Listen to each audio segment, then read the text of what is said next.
அஸ்ஸலாமு அலைக்கும்மா. இன்றைக்கி நம்ம வந்து வாழை மீனில் சொதி. வாழை மீனில் உடம்பு படலை பூரா தனியாக வச்சுக்கிறேன். அதில் மாங்காய் 2 மாங்காய் கீற்று போட்டிக்கிறேன். தக்காளி பெரிய வெங்காயத்தில் 1, சின்ன வெங்காயத்தில் ஒரு 10 வெங்காயத்தை வெட்டி போட்டிக்கிறேன். வெள்ளைப்பூடு ஒரு 10 பூண்டு, கருவேப்பிலை, ஒரு பச்சை மிளகா, காஞ்ச மிளகா 2, தேங்காய் பால் அரை மூடியில் பால் எடுத்து வச்சுக்கிறேன்.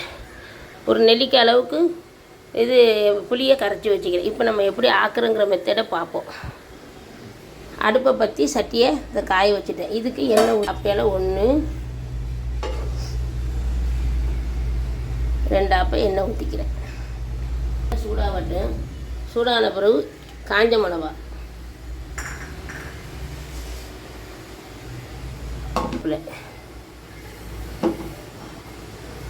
வெள்ளைப்பூண்டு,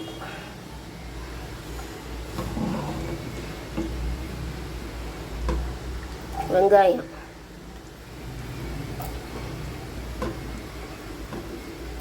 பச்சை மிளகா.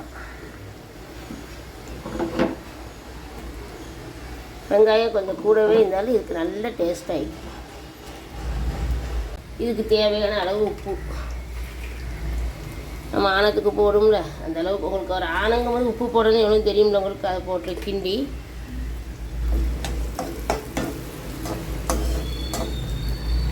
நல்லா இது கொஞ்சம் வேகட்டும். அரை வேக்காடை வேகட்டும். மூடியை போட்டு மூடிட வேண்டியது வேகட்டும்.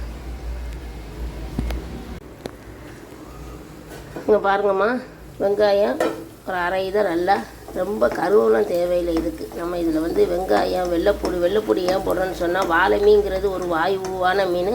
ஆனால் செம்ம டேஸ்ட்டாக வைக்கும் வாழை மீன். அது தக்காளி போட்டு 2 நிமிஷம் தக்காளி நல்லா கரைஞ்சிருச்சு. நல்லா பழுத்த பழமாக தான் போட்டேன். அந்த சமயம் பார்த்து நம்ம இதுக்கு தூள் மிளகா இங்கே பாருங்கள், நல்லா நிறைய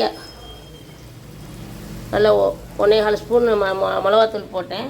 மஞ்சத்தூள் ஒரு அரை ஸ்பூன். இதுக்கு தூள், வேறு எந்த தூளும் இதுக்கு கிடையாது. இதுக்கு தூள் வேறு எந்த தூளும் கிடையாது. இந்த தூளை போட்டதோடைய நான் இந்த பாருங்க புளித்தண்ணியை கரைச்சி வச்சுக்கிறேன்.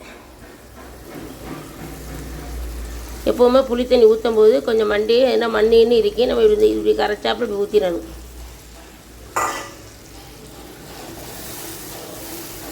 இந்த கீழே அந்த மீன் எடுத்து ஒவ்வொன்றா இறக்கிறேன் உள்ளக்க. அந்த மீன், இந்த மாங்காய் எல்லாத்தையும் இப்படி எடுத்து அதை அப்படி உள்ளக்க முங்குற வரை இப்படி வச்சுட்டு லைட்டாக ஒரு கொதி வரட்டும். கொஞ்சம் மூடி வைப்போம். ஒரு 2 நிமிஷம் மூடி வைப்போம்.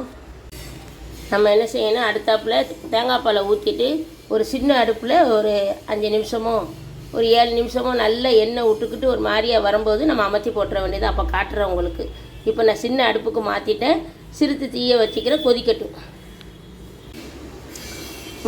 மூடி ஒரு 5 நிமிஷம் கொதிக்க வச்சு, இது கொதிக்கிறதுல இது கண்ணாடியில் அழகாக தெரியுதுலம்மா. இப்படி கொதிச்சுக்கிட்டு இருக்கும்போது திறந்து உப்பு உரப்பு இருக்குதான்னு பார்க்கணும்.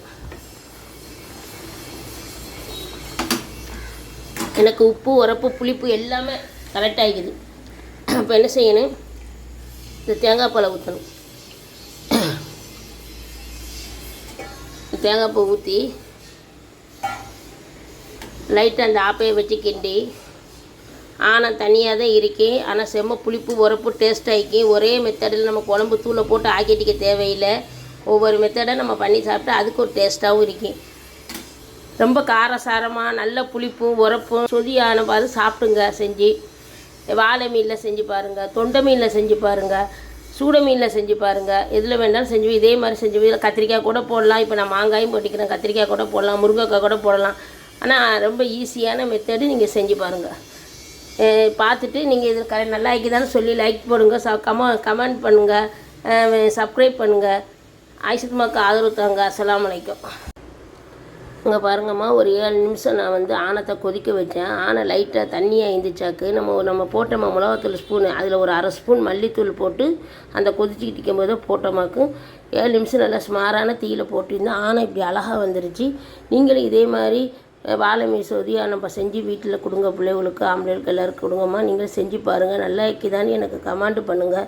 சப்ஸ்கிரைப் பண்ணுங்கள், பெல் பட்டன் அமுக்குங்க. அஸ்ஸலாமு அலைக்கும்.